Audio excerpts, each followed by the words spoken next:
Good morning everyone. सर्वांना दिवाळीच्या खूप खूप शुभेच्छा. आताशी माझी सकाळ झाली आहे. तुम्ही रोज रील मधली वैष्णवी पाहतात, आज दिवाळीच्या दिवशी तुम्ही रिअल मधली वैष्णवी पहा. माझं आवरून झाल्यावर मी सर्वांना इथे दिवाळीच्या शुभेच्छा दिल्या आहेत. त्यानंतर मला आठवलं की माझ्याकडे गजरे नाही आहेत, मला गजरे घ्यायला जायचंय. एवढ्या गर्दीच मी गजरे घ्यायला गेली. मी माईवाड्यात गेले होते. आमच्या नगरचं आराध्य दैवत आहे विशाल गणपती. मी बाप्पाचं दर्शन घेतलं. त्यानंतर मी माझी तयारी करायला लागली. ही मी दिवाळीसाठी साडी घेतलीये, बनारसी शालू किंवा बनारसी पैठणी आहे ही साडी जेव्हा घ्यायला गेलो ना दुकानात, तेव्हा मला आणि माझ्या दीदीला सेम हीच साडी आवडली. तिला पण हीच पाहिजे होती आणि मला पण हीच पाहिजे होती.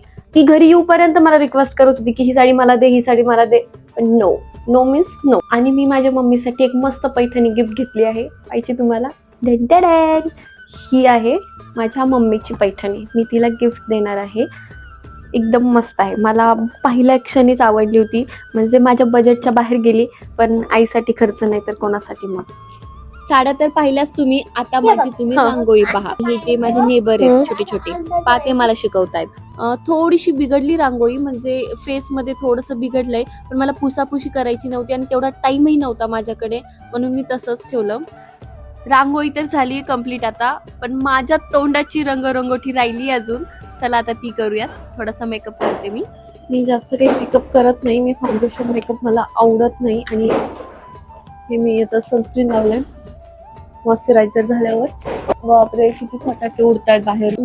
मी जरा दिवाळीची शॉपिंग थोडी लेट केली आणि माझं जे ब्लाऊज आहे ह्या साडीवरचं ते काय मला शिवून मिळालं नाही. सो मी एक माझं जुनं ब्लाऊज घातलंय. काहीतरी जुगाड केलाय. आता मी पाहूयात कसं दिसतंय. थोड्या वेळाने मी अजून रेडी होते आणि पूर्ण लुक तुम्हाला दाखवते. हे माझं छोटंसं घर आहे. दिवाळीमुळे ते अजूनच छान दिसत आहे. सगळी सफाई मीच केली. 2 दिवसापासून सफाईच करत होते मी. फायनली मी मस्त रेडी झाले होते आणि खूप छान रांगोळी काढली होती, पण पावसाने सगळी माझी रांगोळी खराब करून टाकली. पण काही नाही करू शकत आपण निसर्गापुढे. It's okay. कोणत्याही गोष्टीचा मोह ठेवला नाही पाहिजे. सो मी रांगोळी काढतानाच ठरवलं होतं, पुसली तर पुसली. 2-2.5 तास मी रांगोळीसाठी घातले होते. तर ठीक आहे, इट्स ओके. आणि चला आता फायनली सगळ्यात महत्वाचं काम करूयात, ते म्हणजे फोटोशूट. फायनली सगळं झालं, पण एक गोष्ट राहिली. ती जर गोष्ट मी केली नाही तर माझी दिवाळी अपूर्ण नाही. ही दियापोज.